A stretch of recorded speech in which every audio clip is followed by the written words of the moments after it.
Good morning class. तो कल हम लोगों ने अपना पार्ट 3 का रिवीजन स्टार्ट किया था जिसका नाम था रेशों से वस्त्र तक। हम लोगों ने अपना पूरा ऊन वाला पार्ट खत्म कर दिया था। आज हम लोग स्टार्ट करेंगे रेशम।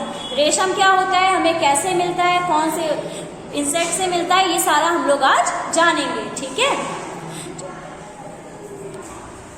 तो रेशम क्या होता है, सिल्क। सिल्क के रेशे भी जानतव रेशम होते हैं, जानतव रेशे होते हैं। रेशम के कीट रेशम के फाइबरों को बनाते हैं। रेशम के जो कीड़े होते हैं वो क्या बनाते हैं, रेशम का जो फाइबर होता है रेशम के कीड़ों से हमें प्राप्त होता है। ठीक है, अगर क्वेश्चन आ जाए रेशम का कीट रेशम हमें कहाँ से प्राप्त होता है, तो रेशम के जो कीट होते हैं उनसे प्राप्त होता है। ठीक है, रेशम प्राप्त करने के लिए रेशम के कीटों को पालना रेशम कीट पालन कहलाता है। यहाँ से भी क्वेश्चन आपका आ सकता है, पालन क्या होता है।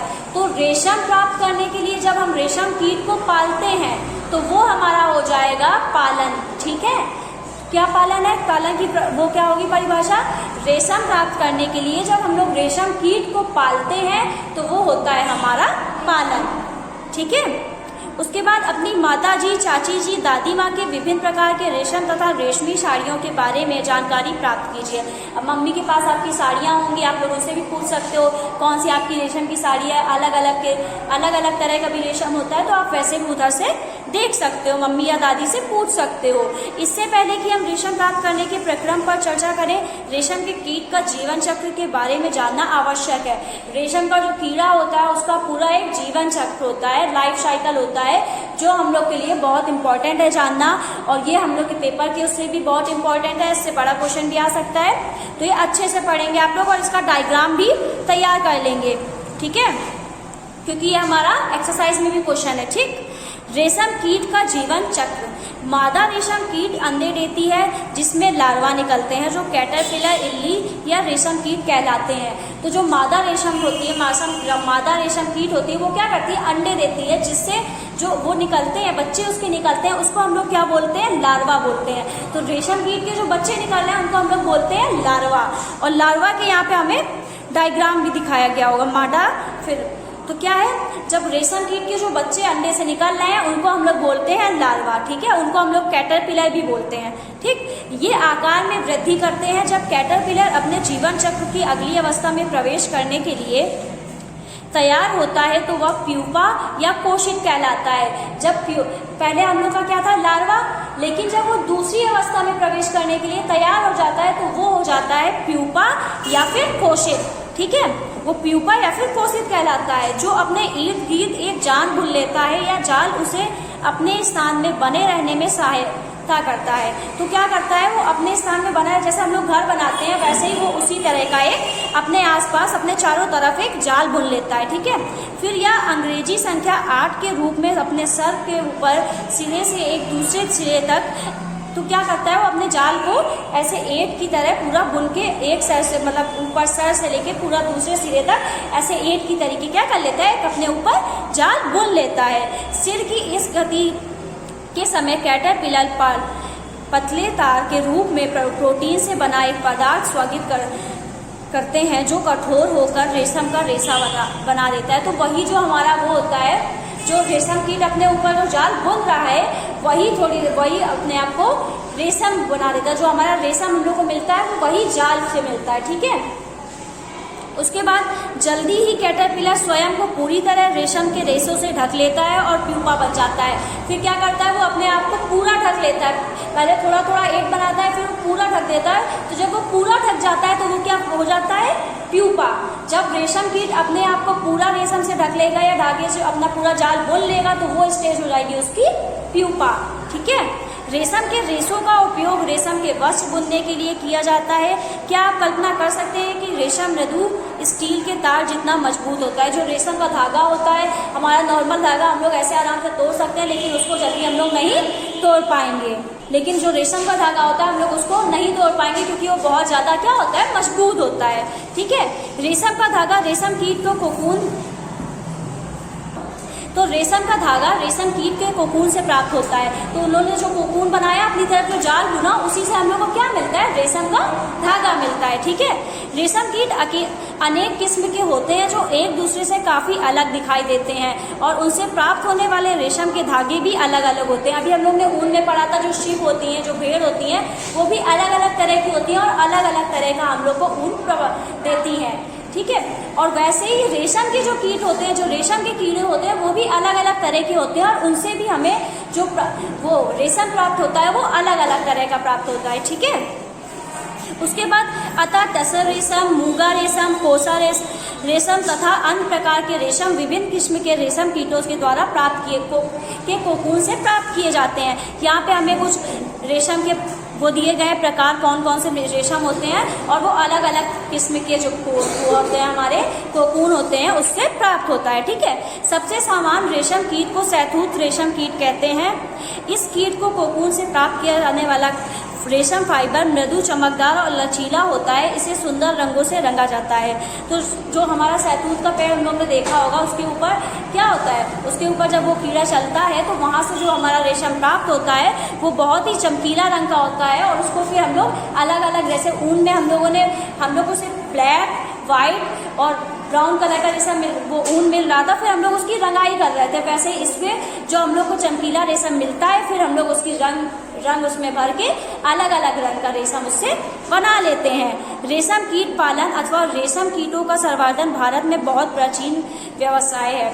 ये बहुत पहले से भारत में चल रहा है। रेशम कीट को पालना और फिर उससे रेशम पाना, ये बहुत टाइम से भारत में अपने चल रहा है। या धागे को जलाइए, एक धागे को जलाइए, इसके बाद बेटा आपका एक क्रियाकलाप है, जो हम अभी आपको नहीं पढ़ा रहे हैं, वो आप लोग खुद रीड कर लीजिएगा। ठीक है, वो इतना इम्पोर्टेंट नहीं है। इम्पोर्टेंट था यहाँ पे आपका प्यूपा, कोकून क्या होता है, और रेशम कीट का जीवन चक्र। यहाँ से आपके डायग्राम आ सकते हैं पेपर में, तो ये डायग्राम आप कम से कम ये जीवन चक्र का डायग्राम आप बहुत अच्छे से याद कर लीजिएगा। जो रेशम के कीट का जो जीवन चक्र होता है, वो अच्छे से तैयार कर लीजिएगा, और कैसे कैसे उससे रेशम प्राप्त होता है, कितनी स्टेज होती है। सबसे पहले क्या होता है? लार्वा बनता है, उसके बाद वो प्यूपा बनता है, फिर अपने ऊपर जाल बुनता है, उससे कोकून मिलता है, फिर उससे हम लोग को रेशम प्राप्त होता है। तो ये पूरा आप लोग अच्छे से तैयार कर लीजिएगा। ठीक है, कोकून से रेशम तक। अब कोकून से रेशम कैसे बनता है, वो हम लोग पूरा प्रक्रम कैसे बनता है वो जानेंगे। ठीक है, रेशम प्राप्त करने के लिए रेशम कीटों को पाला जाता है, और उनके कोकून को एकत्रित करके रेशम के फाइबर प्राप्त किए जाते हैं। तो अभी आप लोगों ने पढ़ा था कि रेशम को प्राप्त करने के लिए ही हम लोग रेशम के जो कीड़े हैं उनका पालन कर रहे हैं, तो उसके जो कोकून मिलता है, उसी से हम लोग को क्या मिलता है? रेशम मिलता है। रेशम कीट पालन क्या है? कोई मादा रेशम कीट एक बार से सैकड़ों अंडे देती है। जो एक कीड़ा होता है, वो एक बार में कितने अंडे देता है? सैकड़ों, बहुत ज़्यादा अंडे देता है। ठीक है, अंडों को सावधानी से, तो कोई रेशम कीट एक बार में सैकड़ों अंडे देता है। बेटा कितने अंडे दे रहा है? सैकड़ों अंडे। तो अंडों को सावधानी से कपड़ों की पट्टियों अथवा कागज पर संग्रहित करके रेशम कीट पालकों को बेचा जाता है। तो अंडों को क्या करते हैं वो लोग? बहुत सावधानी से पकड़ के जो उसको लेने आते हैं, बेचते हैं। अंडों को क्या करते हैं? उसके जो रेशम कीट अंडे देता है, उसको वो लोग बेचते हैं। ठीक है, ये पालक किसान अंडों को स्वस्थ स्थितियों, उचित तथा ताप और आर्द्रता के अनुकूल स्थितियों में रखता है। अब अगर अंडे को ऐसे ही हम लोग कहीं पे भी रख देंगे तो वो खराब भी हो सकते हैं, इसलिए वो उसको बहुत अच्छे टेम्परेचर में रखता है कि वो खराब ना हो, और फिर उसको वो बेच देता है। अंडों को उपयुक्त ताप तथा गर्म रखा जाता है। उनको उपयुक्त ताप में रखा जाता है, कहीं ऐसा ना हो बहुत ज़्यादा उनको ठंड में रखा जाए तो वो बेकार हो जाए। उपयुक्त ताप में रखा जाता है और गर्म स्थान में रखा जाता है। ठीक है, लार्वा जो कैटरपिलर, उसके बाद जिसके अंडे में से लार्वा निकल जाए, या तब किया जाता है जब शहतूत के वृक्षों पर नई पत्तियां आती हैं। जब शहतूत के वृक्ष में आपने देखा कि वो कीड़े पाए जाते हैं, तो जब नई पत्ती आती हैं तो हम लोग क्या करते हैं, या तब किया, जब उसमें नई पत्तियां आ जाएंगी, लार्वा जो कैटरपिलर अथवा रेशम कीट कहलाते हैं, दिन रात खाते रहते हैं। तो जो पत्तियां होती हैं शहतूत की, वो क्या करते हैं, वही शहतूत की पत्तियां को बहुत ज़्यादा खाते हैं, छोटे छोटे उनमें छेद कर देते हैं। लार्वा शहतूत की ताज़ी कटी पत्तियों के साथ बाज की स्वच्छ ट्रे में रखा जाता है। जो शहतूत की पत्ती होती है, उस एक ट्रे लाते हैं कि वो लोग आराम से उसको खा पाए, मतलब उनके ऐसा ना हो कि अगर अंडे से लार्वा निकल आया तो वो लोग एक ट्रे लाते हैं, उसमें खूब सारी शहतूत की पत्ती रख लेते हैं कि उनका भोजन का इंतजाम हो जाए। फिर उसके ऊपर वो छोटे छोटे जो अंडों से जो लार्वा निकल आते हैं उसको उसमें रख देते हैं, ट्रे में सहतूत की पत्ती बिछा के उसके ऊपर रख देते हैं। कैटरपिलर खाना बंद कर देते हैं और कोकून बनाने के लिए ये बांस में बने छोटे छोटे कच्छों में चले जाते हैं। और जब वो खाना बंद कर देते हैं फिर आप लोग देखते हैं अब जब वो अपने ऊपर क्या करते हैं, जाल खोलते हैं, तो वो कोकून बनाने के लिए क्या करते हैं, छोटे छोटे कक्षों में चले जाते हैं। इसके लिए ट्रे में छोटी रैक या टहनियाँ रख दी जाती हैं। तो उसी ट्रे में पहले हम लोग ने पत्तियाँ बिछाई कि वो लोग खाएं अच्छे से, फिर छोटे छोटे हम लोग टहनियाँ भी रख देते हैं कि इसमें वो लोग आराम से जाके अपने ऊपर रेशम पूरा बना लें, जिससे हम लोग को उससे रेशम प्राप्त हो सके। अब रेशम का संसाधन, रेशम फाइबर प्राप्त करने के लिए कोकून की बड़ी बेड़ी का उपयोग किया जाता है।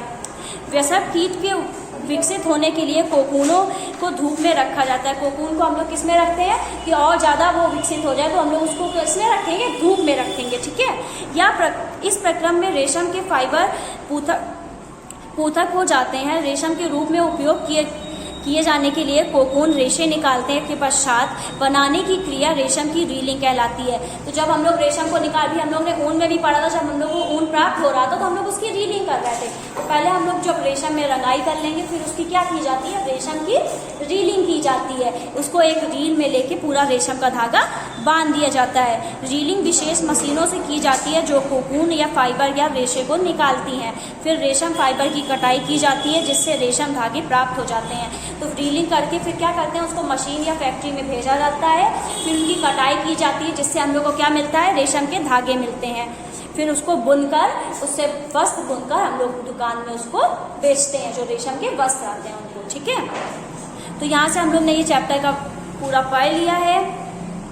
कल से हम लोग नया चैप्टर का रिवीजन स्टार्ट करेंगे। Thank you class.